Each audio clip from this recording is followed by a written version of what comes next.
नमस्कार, मैं हूं सुनैना सिंह और आप देख रहे हैं अमरोहा टीवी। बुलेटिन की शुरुआत करेंगे, लेकिन उससे पहले नजर इस वक्त की हेडलाइंस पर। अमरोहा सांसद दानिश अली ने प्रधानमंत्री नरेंद्र मोदी को लिखा पत्र, गन्ना किसानों की मदद के लिए लगाई न्याय की गुहार, पीएम को लिखी चिट्ठी की ट्वीट। अमरोहा एसपी सुनीति की बड़ी कार्रवाई, नन्हेड़ा चौकी इंचार्ज को किया लाइन हाजिर, ग्रामीणों की शिकायत करने के बाद लगा था लापरवाही का आरोप। गजरौला पुलिस की तत्परता ने बुजुर्ग दंपत्ति को दिलाया इंसाफ, 2.5 साल से चिटफंड कंपनी के काट रहे थे चक्कर, पुलिस के दखल के बाद कंपनी ने वापस किए रुपए। पंचायत चुनाव के बाद भी नहीं थम रही चुनावी रंजिश, वोट न देने पर दो पक्षों में हुआ खूनी संघर्ष, चले चाकू, युवती और चाचा भतीजा घायल। बारातियों को ले जा रही तेज रफ्तार बोलेरो रास्ते में खड़े ट्रैक्टर ट्रॉली से टकराई, बोलेरो चालक सहित 3 लोगों की मौके पर ही मौत, 4 लोग गंभीर रूप से घायल। बहुजन समाज पार्टी से अमरोहा के सांसद दानिश अली ने प्रधानमंत्री नरेंद्र मोदी को चिट्ठी लिखकर गन्ना किसानों के लिए न्याय की गुहार लगाई है। सांसद दानिश अली ने प्रधानमंत्री मोदी से गन्ना किसानों की बकाया राशि देने की मांग की। सांसद ने कहा कि किसान इस वक्त गंभीर आर्थिक संकट से जूझ रहा है, लेकिन सरकार किसानों की कोई सुध नहीं ले रही है। अमरोहा सांसद दानिश अली ने ट्विटर पर प्रधानमंत्री को लिखे लेटर को ट्वीट करते हुए कहा कि आज मैंने उत्तर प्रदेश की चीनी मिलों पर गन्ना किसानों की हजारों करोड़ की बकाया राशि के बारे में प्रधानमंत्री नरेंद्र मोदी जी को पत्र लिखकर उनको उनका साल 2017 का वादा याद दिलाया व सरकार से तुरंत कार्रवाई की मांग की है। किसान गंभीर आर्थिक संकट का सामना कर रहा है, क्या सरकार सो रही है? चुनावी रंजिश के चलते कुमरिया गांव में प्रधान पर हुए जानलेवा हमले में एक्शन लेते हुए पुलिस अधीक्षक सुनीति ने बड़ी कार्रवाई की है। एसपी सुनीति ने नन्हेड़ा चौकी इंचार्ज पुष्पेंद्र राठी को लाइन हाजिर किया। नन्हेड़ा चौकी इंचार्ज राठी पर यह आरोप है कि प्रधानी चुनाव हारे सचिन के बारे में उनको पहले भी शिकायत की गई थी, लेकिन चौकी इंचार्ज ने कोई कार्रवाई नहीं की, जिसकी शिकायत एसपी सुनीति से की गई। इसके बाद एसपी ने चौकी इंचार्ज को लाइन हाजिर किया। दरअसल चुनाव में हारा सचिन पिछले 3 दिनों से ग्रामीणों से झगड़ रहा था और 26 मई को आरोपी सचिन ने जीते प्रधान प्रत्याशी संदेश कुमार की बाइक पर ट्रैक्टर चढ़ाकर जान लेने की कोशिश की थी, जिसमें संदेश बाल बाल बच गए थे। आरोप है कि नन्हेड़ा चौकी इंचार्ज अगर समय रहते कार्रवाई करते तो प्रधान संदेश के ऊपर जानलेवा हमला नहीं होता।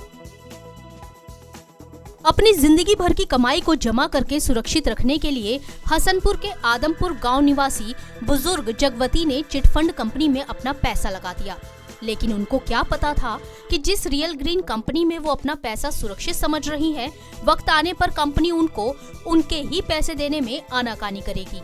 लेकिन गजरौला पुलिस की तत्परता ने बुजुर्ग दंपत्ति को इंसाफ दिलाने में जरा भी देर नहीं की।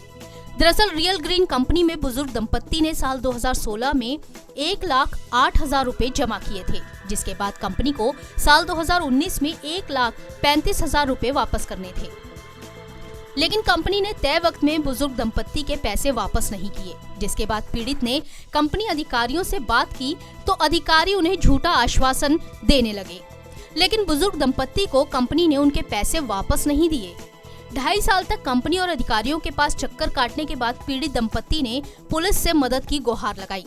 पीड़ित दंपत्ति की व्यथा सुनने के बाद गजरौला पुलिस ने मामले को गंभीरता से लेते हुए कंपनी अधिकारियों को थाने में तलब किया और अपने सामने बुजुर्ग दंपत्ति की रकम वापस कराई। इतना ही नहीं, पुलिस ने उनको 1,35,000 की जगह 1.5 लाख रुपए वापस कराए। इसमें 1,20,000 के चेक और 30,000 नगद है। ये बीमा डाला था। अच्छा, 3 साल पहले तो फिर 5 साल पहले 5 साल पहले डाला था। तो फिर 1 साल का बीमा था। कितना हुआ उसका? 2 साल पूरे हो गए, 2 साल 3 महीने हो तो गए। पैसा नहीं मिल रहा था, तो पैसा किसने दिलवाया आपका? अभी ये थानेदार से बात। अच्छा, गजरौला पुलिस ने पैसा दिलवाया आपका। देहात थाना के गांव मऊ मैचक में पैसों को लेकर 2 पक्षों में खूनी संघर्ष हो गया, जिसमें एक पक्ष ने दूसरे पक्ष के चाचा भतीजे पर चाकू से हमला कर दिया। इस घटना में एक युवती को चोटें भी आई हैं। वहीं दूसरी तरफ इस घटना के पीछे चुनावी रंजिश बताई जा रही है। दरअसल आरोपी नौबहार ने इस बार प्रधान का चुनाव लड़ा था और पीड़ित जुल्फिकार ने उनसे 10,000 रुपए उधार लिए थे, लेकिन आरोपी को शक था कि चुनाव में जुल्फिकार और उनके परिवार ने उसको वोट नहीं दिया है। जिसके बाद दोनों पक्षों में कहासुनी हो गई। ये कहासुनी देखते ही देखते मारपीट में बदल गई, जिसके बाद आरोपियों ने दूसरे पक्ष पर चाकुओं से हमला कर दिया। वहीं बीच बचाव करने आई युवती को भी आरोपियों ने घायल कर दिया। शिकायत मिलने के बाद पुलिस ने मामला दर्ज कर जांच शुरू कर दी है।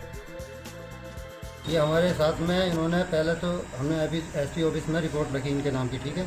इससे हमें खतरा था जुल्फकार से, जावेद से, जुबैर से, लेकिन इन्होंने बाद में लवजीत सिंह ने हमारा फैसला करा दिया, बोले कि कोई नहीं होगा, जो भी होगा हम जिम्मेदार हैं। ये कौन है? नवनीत सिंह दरोगा हैं, तो उन्होंने फैसला करा दिया हमारा आपस में, चलो कोई बात नहीं, हमने दे दिया फैसला। लेकिन दोबारा आज फिर इन्होंने हम पे हमला करा ज़बरदस्ती का, मतलब कोई बात नहीं, कुछ नहीं। इन्होंने आके पैसे थे हमारे चाचा के लड़के के, उसके ऊपर बात चल रही थी, इन्होंने आते ही हम पे मारना पीटना शुरू कर दिया और हमारी लड़की बीच में आई तो उसको मारा इन्होंने। क्या चीज़ मारी है इन्होंने? लड़की के चाकू था क्या था वो जो मारी इन्होंने?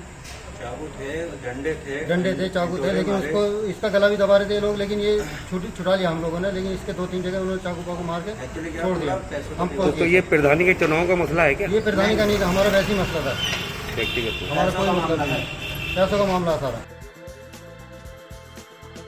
शादी की खुशियां मना रहे बारातियों पर तेज रफ्तार कहर बनकर टूटी। शहदनगर के हसनपुर मार्ग पर बारातियों को ले जा रही तेज रफ्तार बुलेरो कार रास्ते में खड़े ट्रैक्टर ट्रॉली से टकरा गई। ये टक्कर इतनी जबरदस्त थी कि बुलेरो चालक सहित 3 लोगों की मौके पर ही मौत हो गई और 4 लोग गंभीर रूप से घायल हो गए। भैया ये हमारे गांव के ही दोनों लड़के हैं, एक ड्राइवर है इसमें, और ये पतेई एमन से चकोनी बारात जा रही थी।